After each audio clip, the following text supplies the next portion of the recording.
কেউ কেউ বলতে চাইছে বিএনপি সংস্কার চায় না, তাই বিএনপি ক্ষমতায় যাবার জন্য পাগল হয়ে গেছে। এখন নির্বাচন দিলেই বিএনপি ক্ষমতায় চলে যাবে। আপনারা জেনে থাকবেন বিগত দিনে ফ্যাসিস্ট সরকার সেও সঠিক নির্বাচন দিলে বিএনপি ক্ষমতায় চলে যাবে, যার জন্য নির্বাচন দেওয়া হয় নাই। আজকে তত্ত্বাবধায়ক সরকারের নামে যে সরকার বসে আছেন, বিএনপি নির্বাচন দিলেই ক্ষমতায় চলে যাবেন, তাই তাকে প্রভাবিত করছে যে ভোট এখন দেওয়া যাবে না, যে কোনো উপায়ে ভোট পিছানো দরকার।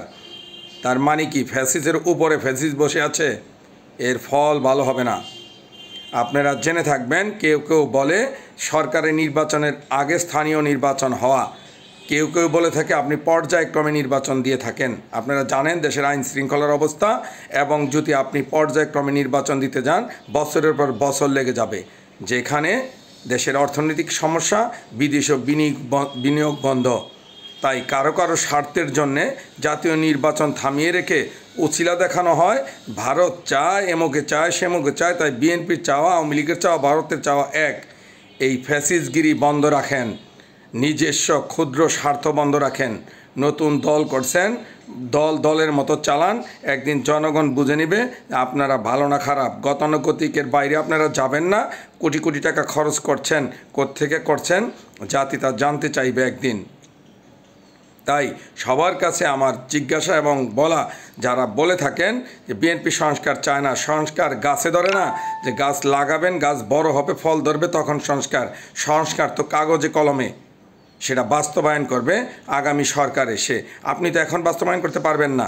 কি করে গঠিত করবেন তত্ত্বাবধায়ক সরকার, কি করে গঠিত করবেন নির্বাচন কমিশন, দুদক এবং সচিবদের পরিচালনা করার এই 4-5টি অর্গান ঠিক করলেই সংস্কার হয়ে যায়।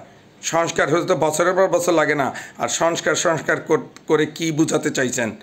বিএনপি ক্ষমতায় যাবে, জনসমর্থন যাতে কমে যায় সেই ব্যবস্থা করতে চাইছেন বিভিন্নভাবে, কায়দা কৌশল করে। তার মানে কি এটা ফ্যাসিজম না?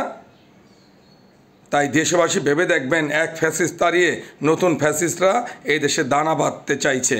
এতে দেশের অবস্থা ভালো হবে না।